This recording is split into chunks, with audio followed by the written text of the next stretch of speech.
Hello and welcome to another video. This is hopefully going to be a quick video because I'm going away tomorrow morning first thing, but I'll have some time to edit videos while I'm there, and I'm trying to get myself sorted out so I can go leave on time, and I want to get this video shot as well. So I think this is a mini disc player.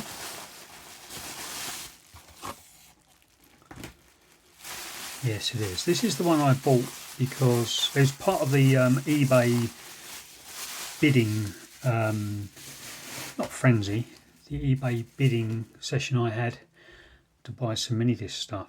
And that display looks like it's on to me, so I wonder if there's a battery in there. No, that's weird. So yeah, so long story short, I've got, free mini disc. Excellent. Long story short, I've got, look, so that battery has been taken out before the laser sled has been moved back into the sensor. So I must have pulled the battery out before turning it off. Yeah, anyway, long story short, I've got a really good orange and white Panasonic, orange and white version of this. But I broke it during the cleaning. I called it the Panto player because it wasn't working, then I fixed it. So it was working, and then, oh no, it's not working because I broke it. And I don't even know where the play button is. There it is. Ooh, no battery. That's weird because this battery's just come off a charge. Yeah, so basically I've got this because I want to replace the inside. I want to put the shell of the orange and white one onto a working insides. So that has clearly been cleaned up, but unfortunately the hinge is quite bad. Now the battery literally has just come off of charge, so it should be working. So I'm going to have a really quick go at this because you'll see this player in a future video hopefully.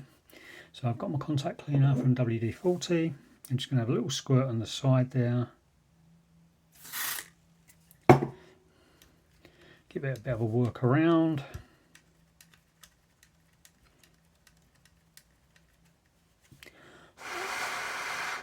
Have a little blow in it to dry it out a little bit. Try and pop that back in there.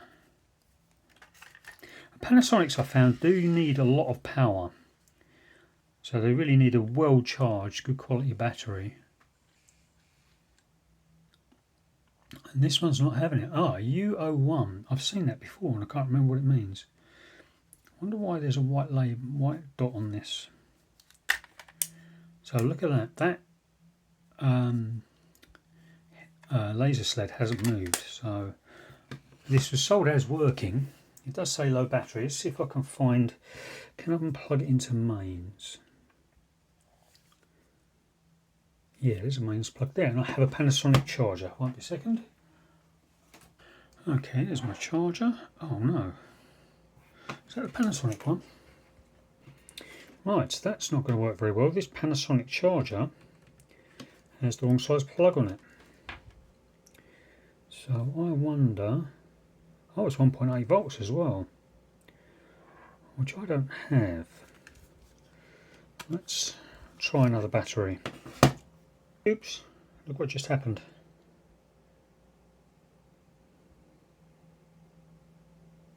I think that one might be for the bin. Let's get another one. Right, so these batteries haven't been charged for a while.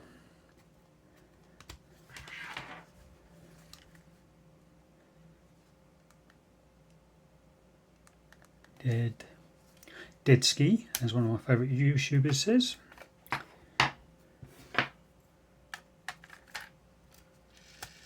We have movement. I heard the laser sled move there, so that's a good sign. No battery again. U01. Oh, I've seen that before. I think that might mean maybe it's just dead battery. Oh look, the laser sled did not move. So this is supposedly a working unit. Okay, I guess what I'm going to do is charge these batteries up a little bit and come back to this in a little while. Yeah, so let's have a look at that battery. Let's zoom in a bit. So this has got number 1 on it, so it must have been the first one of the first ones I bought. When I bought the second one, I might have put numbers on them. But yeah, that's leaked inside there. So what it is, the little plastic end cap has come off. And this was on charge overnight. Although the charger will stop once it gets to the full, fully charged. You know, the voltage, which is supposed to be fully charged. And I think I might. Shall I take it apart? No, I think what I'm going to do is I'm going to put that somewhere. I'm going to put it somewhere outside because it is supposedly fully charged. It's probably got, you know, maybe 1 amp hour of juice in it, but because it's older. Oh, look at that. Standard charge 145 milliamp. Hang on 1 second. Yeah, that's interesting because I use this charge. Sometimes I put it on a mini disc, in a mini disc and on a dock. And I don't know how powerful those things are. But this one will also, so this is designed for 18650s and standard 1.2 volt batteries. And it has 2 charging options on it, 1 amp or half an amp. It detects what type of battery it is, so it knows what charge profile to use.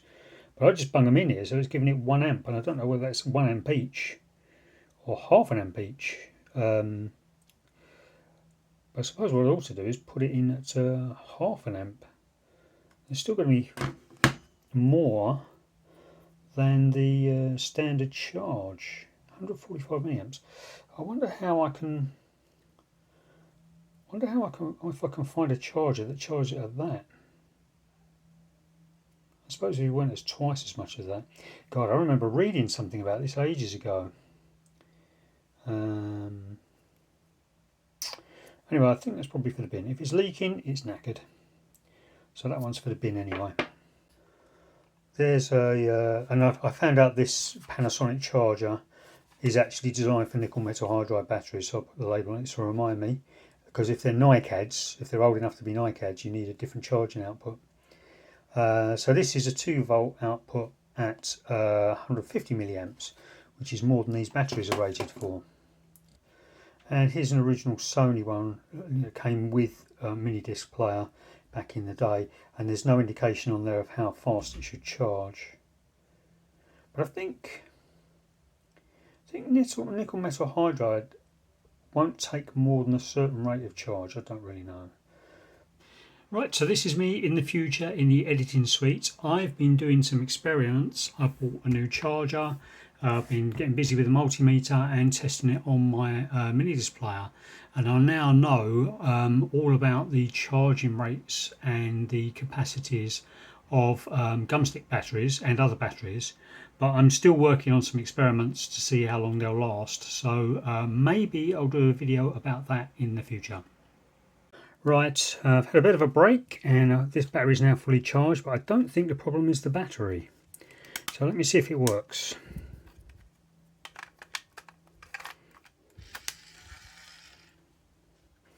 Okay. Yeah, I know what the problem is. Right, this battery is fully charged, but that, oh, it has moved a little bit. So that has now moved across a little bit from the left hand side. What I think it is we might not be getting a very good contact on the battery door hinge because of the corrosion. So there might be a lot of resistance there, but also this laser sled is stuck in that position there. The laser sled needs lubricating, so of course it's drawing a lot of power. The motors are trying to spin and move the laser sled all the way over to the left hand side, but it's drawing a lot of power because it needs lubricating. And here's a picture from the eBay listing, and it is actually playing. It's 9 seconds into track 1, so I know it's not the fault of the seller, but I think these batteries just aren't powerful enough to push that laser sled all the way to the left hand side. And somebody quite rightly told me off, not told me off, but suggested I shouldn't use metal objects to poke around inside electronics, which is quite right, but that's pretty much all I have to hand. 1 second. Here it is. Right, so I'm going to move that laser sled. I've got to be careful because I did this, I broke one of these before. There we go. So I've moved it all the way over to the left hand side now manually. Let's put the mini disc in. Still says low battery, but that battery has just come off charge. It was fully charged. No, it's still not working. So I think, oh damn. Okay, I'm going to try one more battery. I think it just needs lubricating. This one's still charging, but okay, here we go. Nope, can't move it. Right, okay, that's a bit of a problem. So it was working when it was sold, apparently. It's not the disc, is it? Let's try another disc.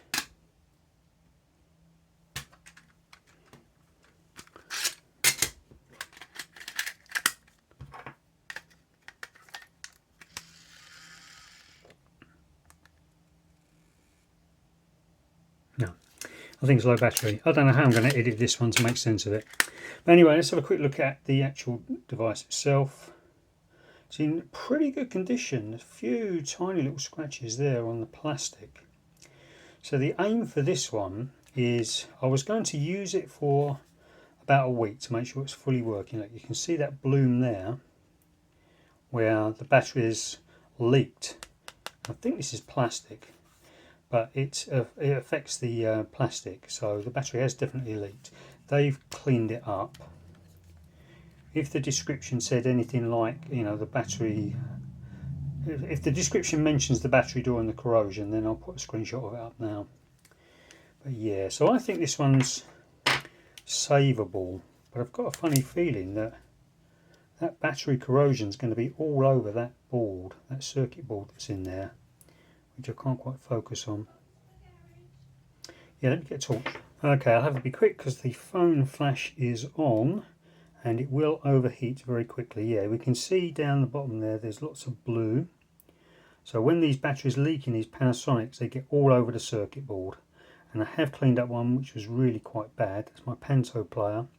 And since I'm going to have to take the shell off of this to transplant it onto transplant the orange and white one onto the mechanism for this, then I'm going to have to take the front and the back off anyway.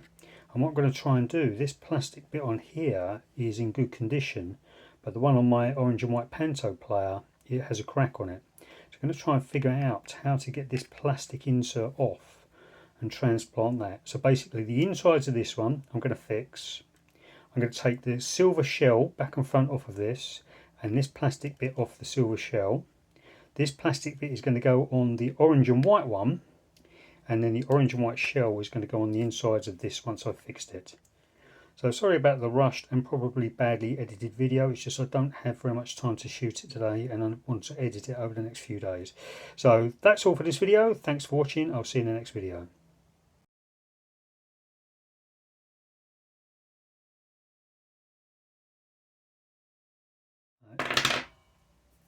I'll edit that out.